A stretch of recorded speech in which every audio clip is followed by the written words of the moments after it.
Morning students, welcome to the online class. In our previous class we have completed half of chapter number 8, in which we have learned how the warm air rises up and how it become lighter than the cold air.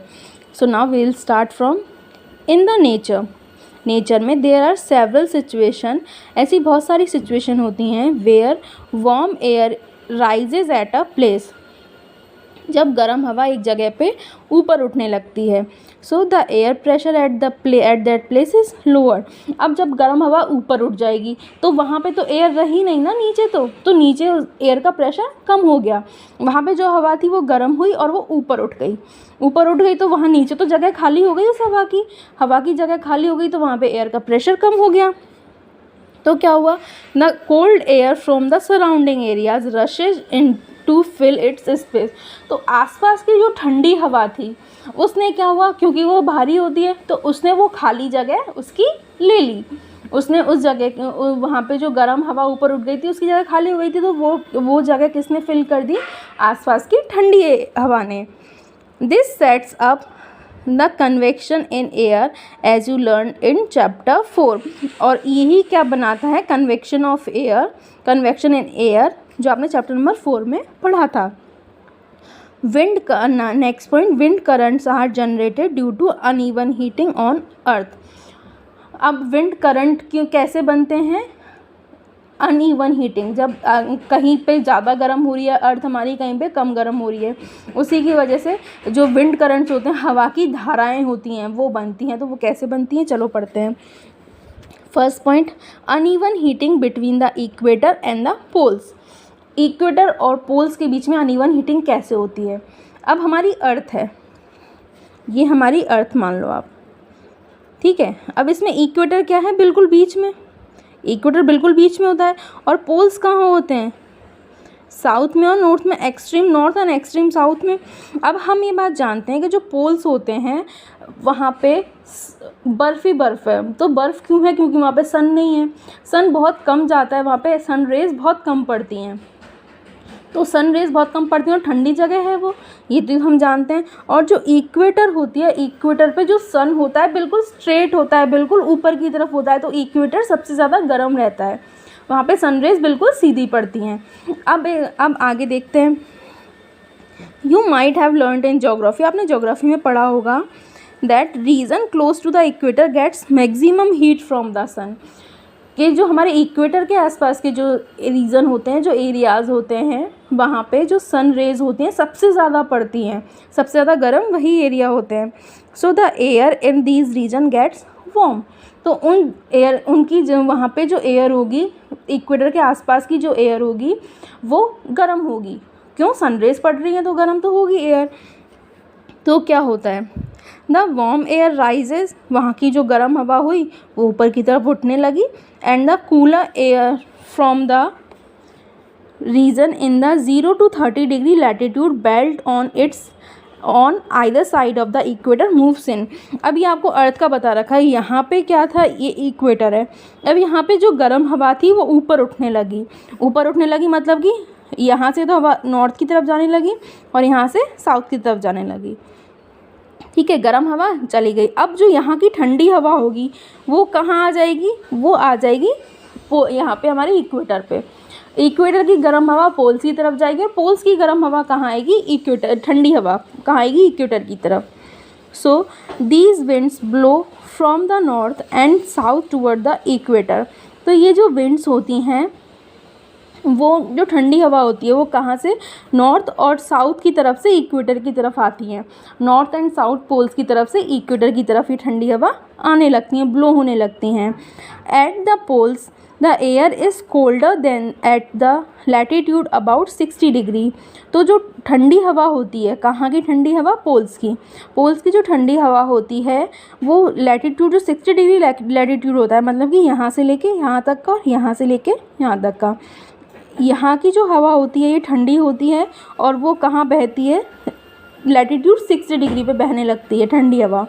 The warm air at these latitude rises up, और यहाँ की जो गर्म हवा होती है वो ऊपर उठती है. And the cold wind from the polar region rushes in, यहाँ की गर्म हवा जो ऊपर उठ जाएगी तो क्या होगा, आसपास की जो यहाँ पोल्स की जो ठंडी हवा थी वो यहाँ की हवा की जगह ले लेगी, वो यहाँ पे आ जाएगी इस एरिया में।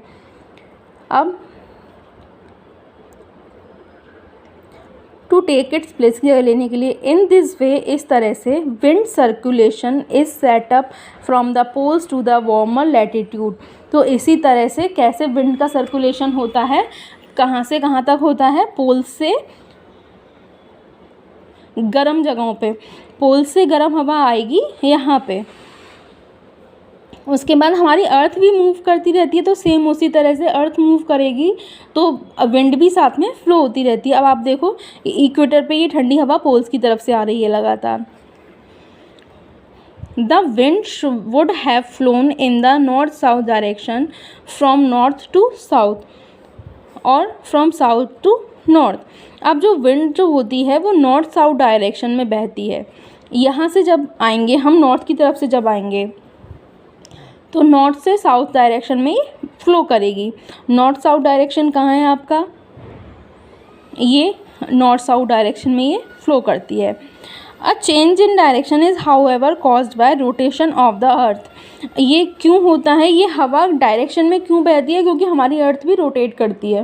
हमारी अर्थ रोटेट करती है तो हवा भी तो साथ में बहेगी अगर अर्थ मूव करेगी तो इसलिए ये क्या करती है, ऐसे फ्लो करती है ये अलग डायरेक्शंस में, वरना ये स्ट्रेट भी आ सकती थी, बट अर्थ मूव करती है इसलिए ये ऐसे बहती है हवा। Next, uneven heating of land and water. अभी तक तो हमने क्या पढ़ा था, uneven heating on equator and poles. अब लैंड एंड वाटर का पढ़ेंगे।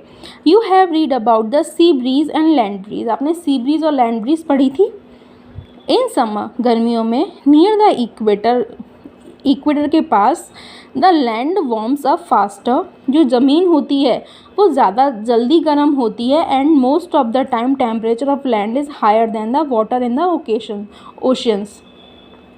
तो लैंड गर्म होती है और ज़्यादातर टाइम क्या होता है, जो लैंड का टेम्परेचर होता है, ज़मीन का टेम्परेचर होता है, वो ओशन के टेम्परेचर से ज़्यादा होता है। The air above the land gets heated and rise. तो ज़मीन की जो हवा होती है वो गर्म होती है और ऊपर उठने लगती है। This causes the wind to flow from the oceans toward land. तो उस वजह से क्या हुआ, जो लैंड की तरह वहाँ पे लैंड की हवा थी वो गर्म होकर ऊपर उठ गई, तो ओशंस की जो हवा थी वो ठंडी है अभी, तो वो क्या करेगी, गर्म हवा जो ऊपर उठ गई उसकी जगह ले लेगी। ओशंस की हवा वहाँ पे लैंड की जो जगह खाली हुई लैंड की हवा की, वहाँ उस जगह पे उसकी जगह ले लेगी। दीज आर मॉनसून विंड्स, और इन्हें क्या बोलते हैं, मॉनसून विंड। तो किसे कहते हैं मॉनसून विंड? मॉनसून विंड उन हवाओं को कहते हैं जब गर्म हवा, एक ज़मीन की जो गर्म हवा ऊपर उठ जाती है उसकी जगह ओशन की जो हवा होती है वो उन जगह पे आ जाती है। तो अपने साथ में क्या लेके आती है, मॉनसून लेके आती है, अपने साथ वाटर वेपर लेके आती है, और उससे हमारे यहाँ क्या होती है, बारिश होती है। The word monsoon is derived from the Arabic word मौसम which means season।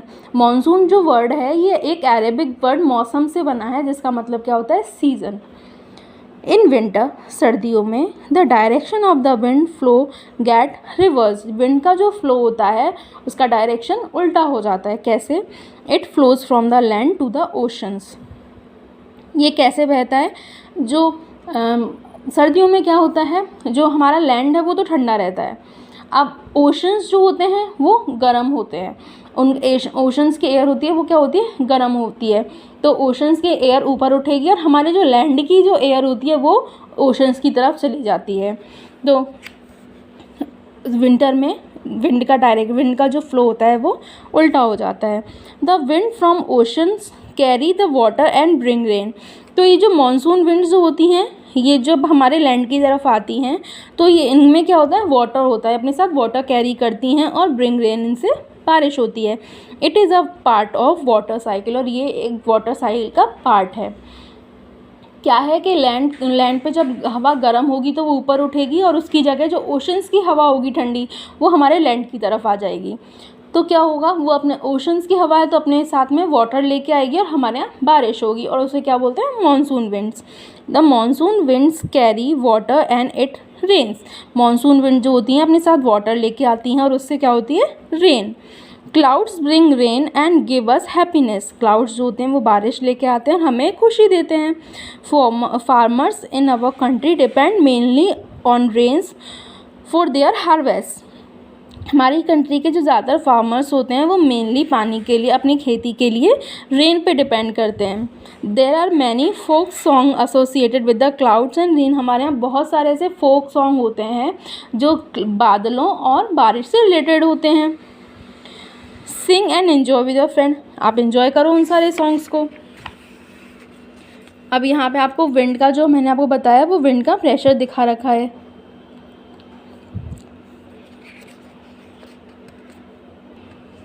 ये इसमें क्या है, ये तो किसका एग्जाम्पल है आपका, समर वाला एग्जाम्पल है, जहाँ पे क्या होता है, जो हॉट विंड होगी, लैंड की विंड क्या होगी, वो तो ऊपर उठ जाएगी और ओशंस की विंड हमारे लैंड की तरफ आ जाएगी। और यहाँ पे रिवर्स होके दिखा रखा है कि जो हमारी हॉट विंड होगी वो कहाँ जाएगी, हॉट विंड ओशंस की होगी, ओशंस की विंड होगी वो लैंड की तरफ आ जाएगी और लैंड की विंड ओशंस की तरफ चली जाएगी। अब पढ़ते हैं आगे। However, it is not always a happy ending. Rain जो होती है वो हमेशा हैप्पी एंडिंग नहीं होती है। Rains often create problems. Rain से हमें कई बार प्रॉब्लम्स भी होती हैं। Can you list some of the problems? You can discuss the causes and solution of the problem with your teacher and parents. अब आपको एक लिस्ट बनानी है जिसमें रेन से होने वाली प्रॉब्लम आपको लिखनी है, उसके बाद उनका सॉल्यूशन क्या क्या हो सकता है वो आपको अपने पेरेंट्स और टीचर्स से डिस्कस करना है। इन नेचर में there are certain situation that can sometime create disaster and pose threat to human, animals and plant life.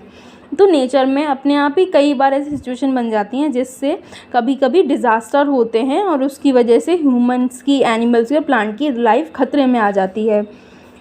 Let's study to such situation. ऐसी सिचुएशन पढ़ते हैं। पहली है थंडर स्टॉर्म और दूसरा साइक्लोन। थंडर स्टॉर्म और cyclone, तूफान और चक्रवात। सबसे पहले शुरू करते हैं thunder storm and cyclone. Thunder storms develop in hot humid tropical areas like India very frequently.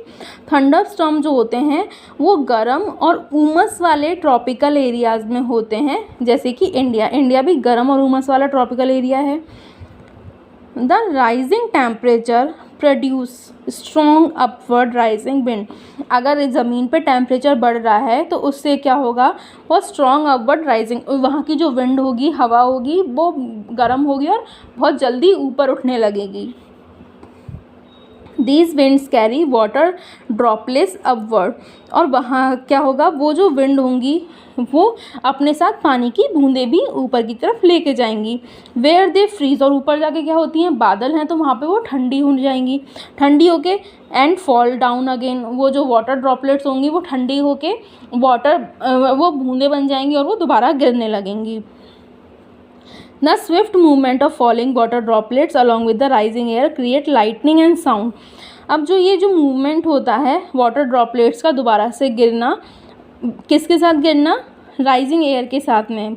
वो क्या, यहाँ से तो एयर उठ रही है और वहाँ से बूंदें गिर रही हैं, तो उसकी वजह से क्या होता है, उनके टकराने की वजह से बहुत तेज़ साउंड और बिजली कड़कने की आपको आवाज़ आती है। It is the event when we call thunderstorm. इसी को हम क्या बोलते हैं, thunderstorm. You will read about lightning in higher class में आप लाइटनिंग के बारे में पढ़ोगे। लाइटनिंग क्या होती है, if a storm is accompanied by lightning जो तूफ़ान है उसमें साथ में लाइटनिंग भी अगर आ रही है, बिजली भी कड़क रही है, तो आपको क्या प्रिकॉशन लेनी चाहिए।